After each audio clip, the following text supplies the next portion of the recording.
Welcome to my Coggle tutorial. I'm Hoz and this is my Coggle video series to get you up and running very quickly with this great mind mapping tool.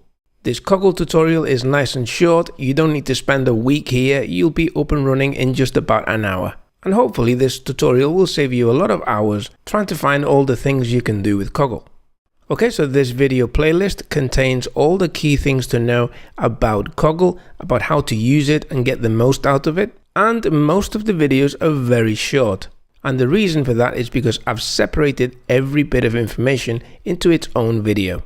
That way, if you need to refer back to something, you don't have to watch a long video and skip along the playhead trying to find that bit of information. Just so you know, at the end of every video, you'll see the link to the next video, as well as the link to the previous video. And of course, you'll always have a link to the entire playlist in the description below each video. Okay, so in the next video, which you can see on your screen right now, we're going to be covering a Coggle introduction and the two key things to know.